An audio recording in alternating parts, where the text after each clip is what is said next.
السلام عليكم ورحمة الله وبركاته. ازيكم بنات؟ عاملين ايه؟ معاكم منى الشافعي. بصوا يا بنات، تعالوا بقى نعمل مع بعض النهارده. هنعمل مع بعض ايه؟ هنعمل مع بعض احلى مغات في الدنيا. يلا بقى تعالوا معايا. ويا بنات ما تنسوش اللايك والشير والاشتراك في القناة وتفعيل الجرس عشان يوصلكم كل جديد انا بعمله. ويا بنات وعايزه اقول لكم حاجه.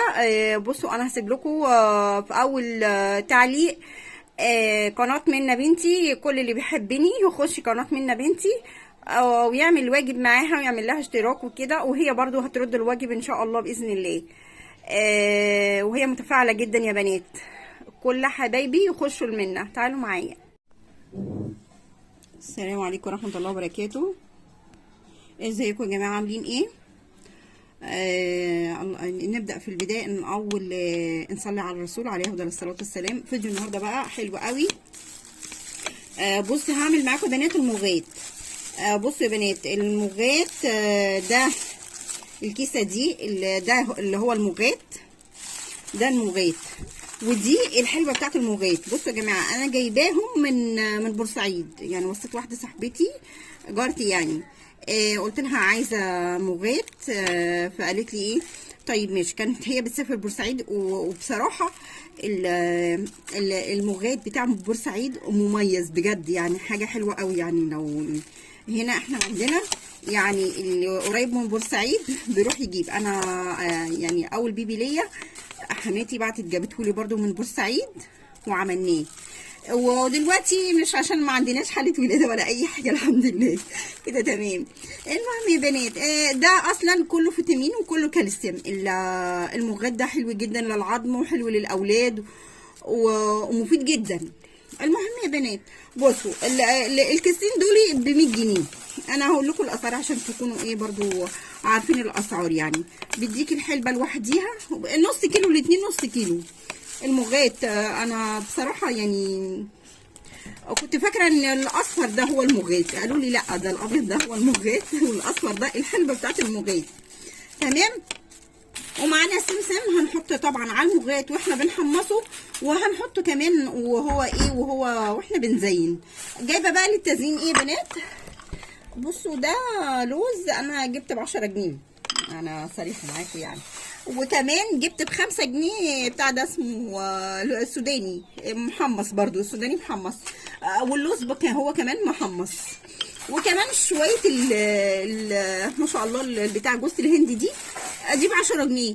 يعني مش مكلف خالص. والسمسم انا كنت جايباه وشايلاه في التلاجة. يعني بحتاجه في حاجات كتير فبجيبه دايما. يعني مش فاكره انا كنت جايباهم بكام لانه هو عندي في البيت بالفعل. تمام كده. هنعمل مع بعض احلى مغات لاولادك بقى تشربيهم بقى في الساعه دي وايه وهيعجبهم قوي ومفيد لهم قوي. حلو بقى للمذاكره بقى ويقويهم وهيبقى كويس جدا معاهم. تعالوا بقى ايه هنفضي كل الحاجات دي ونكسر اللوز واقشر السوداني وارجع لكم تاني. بصوا يا بنات جينا دلوقتي بقى معانا ايه؟ معانا سمنه بلدي. ومش تنفع المغات ما ينفعش الا بالسمنه البلدي. ده اكتر من نص كيلو سمنه بلدي. دي اكتر يعني بس مش هحطه كله طبعا. بصوا يا بنات انا هحط كام معلقه. انا هحط ما شاء الله بس المعلقه كبيره. انا بملاها قد ايه؟ ادي واحده.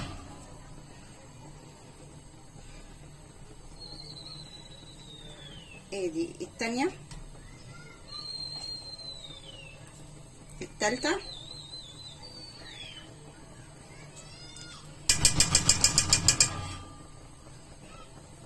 ادي الرابعه. وبس كده. بس المعلقه تكون مليانه 4 معالق. يعني يجيلهم بصوا يا بنات زي كوبايه سمنه بلدي. كوبايه من كوبايه الشاي بتاعتنا. كوبايه سمنه بلدي. شايفه الكوبايه بقى دول تقريبا هي تقريبا كوبايه. وانا مش عايزه برضو ايه السمنه تكون اكتر من كده. في ناس بيحطوا على نص كيلو ربع كيلو. انا ما اعرفش هو الكوبايه يعني هي كده مظبوطه. كوبايه على قد الكميه دي. 4 معالق زي ما انتم شفتوا قدام. تعالوا بقى هنحط بقى ايه في المرحله دي. هيكون على نار هاديه خالص جدا جدا. وهنحط دلوقتي ايه المغات معاكم ونقلب فيه. وكده يا بنات المغات اهو. بسم الله. وايدينا في المغات ونهدي النار جدا جدا جدا يا بنات. بسم الله الرحمن الرحيم. انا لسه يا بنات ما حطيتش اللهم صل على النبي السمسم لانه متحمص. انا هحطه يعني قبل ما يستوي بحاجات بسيطه عشان ما يتحرقش مننا، لان السمسم مش بيستحمل زي ما انتوا عارفين. ايدينا فيها. وانا النار نسيت اوطيها، النار لازم اوطيها شمعه يا بنات. بصوا زي الشمعه كده صغننه قوي. وهنفضل بقى نقلب يا بنات، نقلب. بصوا هو شرب السمنه بس هيرجع تاني يفك تاني، بس احنا نقلبه كويس جدا والنار تكون هاديه قوي ونقلب.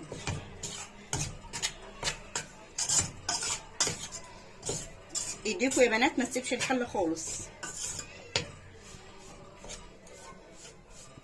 بصوا يا بنات هو شرب الميه بس قصدي سوري السمنه.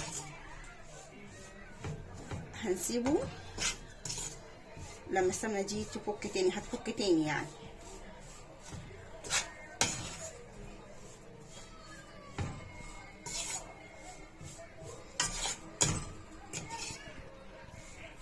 اهم حاجه يا بنات ان انتوا تكونوا سايبين البوتاجاز شمعه كده عشان ما يتحرقش منكم.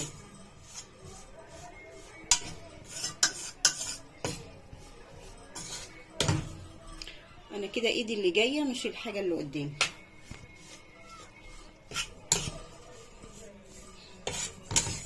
ويا بنات بقول لك لازم الحله تكون ألمونيا عشان الحله الألمونيا بتبين اكتر يعني، وبتستحمل يعني ايه درجه حرارتها مش بتكون عاليه زي الايه زي السلستين وزي يعني الحله الباقيه يعني.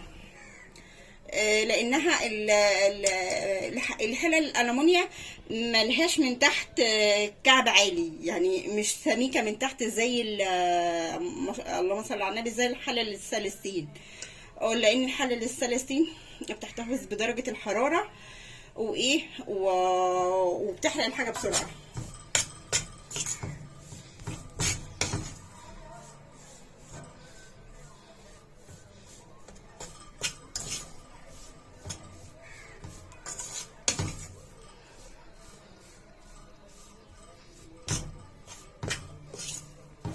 بصوا يا بنات السمنه هترجع تاني، هي مسكت فيها بس هترجع تاني، ولو ما رجعتش بقى هنحط لها شويه كمان يعني.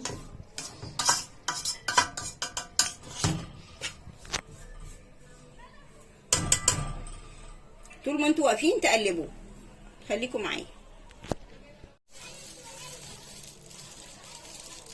بصوا يا بنات انا حطيت 3 معالق تاني بالمعلقه دي زي ما احنا كنا حاطينها الاول، حطيت 3 معالق تاني. هي بصوا مقدارها لازم زي ما انتوا شايفين قدامكم كده يا بنات، لازم تكون السمك بتاعها كده زي ما انتوا شايفينها كده. المرحله دي بقى انا هحط السمسم ان ريحته بصي ما شاء الله حلوه قوي. هنا واحد،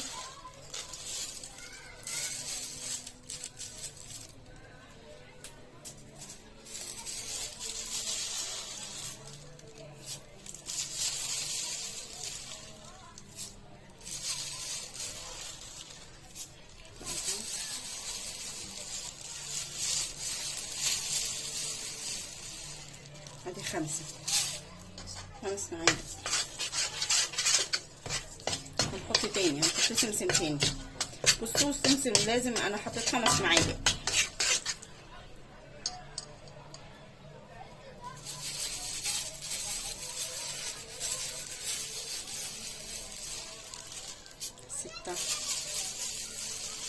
ادي 7.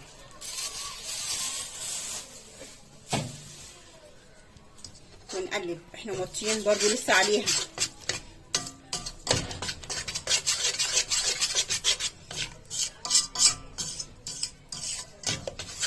طول ما انت واقفه ايدك فيها، مش تسيبي البوتاجاز بمعنى صح يعني.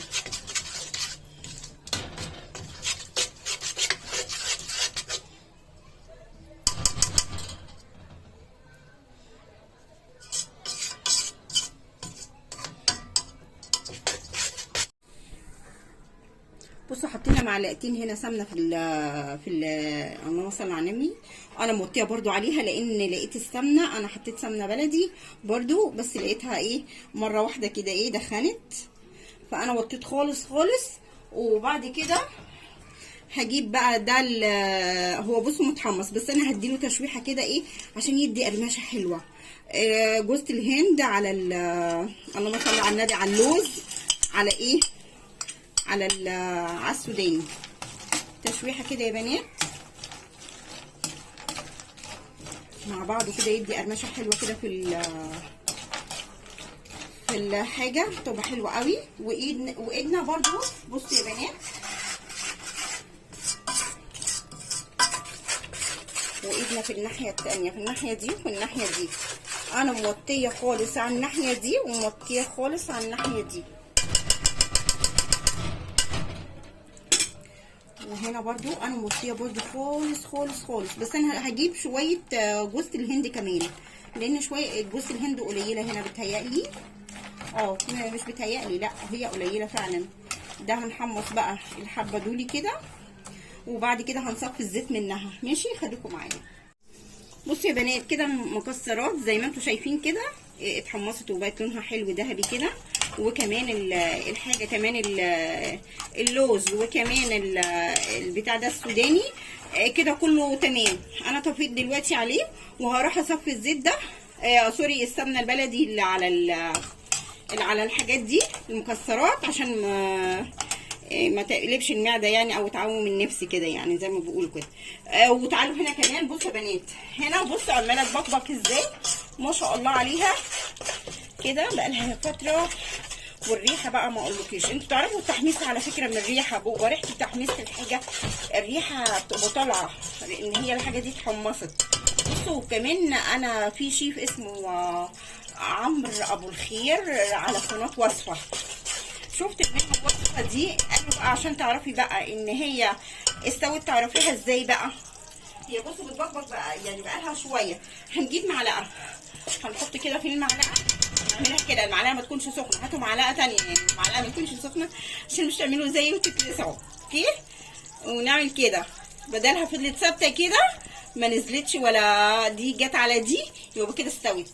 الطريقه دي عارفاها من اللي هو شيف عمرو ابو الخير.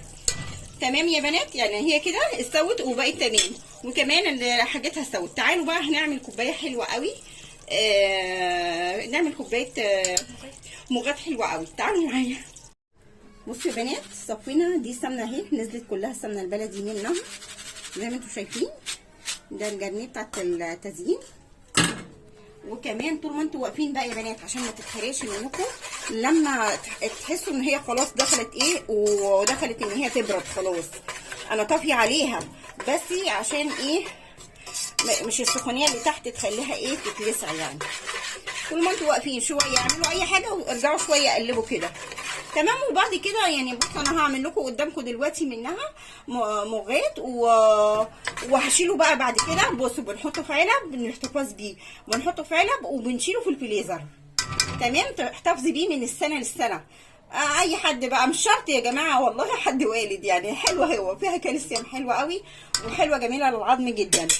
اعملوا المغات بقى وتعالوا نعمل المغات مع بعض. وكده بصوا يا بنات انا عملت 3 كوبايات، 3 كوبايات عليهم 3 معالق، ال3 كوبايات عليهم 3 معالق. ادي واحد،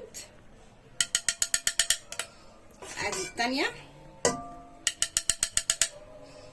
ادي الثالثه. والسكر بقى حسب الرغبه يا بنات، انا احط سكر بقى حسب رغبتي انا، انتوا بقى سكركم حسب الرغبه برضو بتاعتكم. هنفضل نقلب نقلب. بصوا يا بنات انا حطيت، احنا بنحبه مسكر شويه، السكر ده طبعا الرغبه. بصوا دي ربع معلقه، يعني انا حطيت 3 ودي الرابعه تمام. وزي ما بتحبوا السكر اللي طبعا ما انتوا بتحبوه. هسيبها بقى واوريها لكم بقى ايه، وهصبها لكم واوريها لكم في التقديم، هي لسه شويه، خليكم معايا. بصوا يا بنات حلوه جميله كده زي ما انتوا شايفين كده، تقعد تقلب قلبتين كده وبتتقل معاكي ما تقلهاش قوي تبقى زي المهلبيه يا بنات. في ناس بيتقلوها تيجي تشربي منها تحس ان انت عايزه تاكليها بالمعلقه، مش عارفه تشربيها، تحس انما كده خفيفه، ده اسمه كده مشروب. انما اللي هما يعني الناس لما بتعملها تقيله قوي تحس ان انت مش بتشربي مشروب، لا، ان انت عايزه معلقه وتاكلي مهلبيه بقى. الطريقه دي حلوه. والسكر حطوه طبعا الرغبه زي ما بتحبوا يعني. وكده ايه، تعالوا نقدمها مع بعض.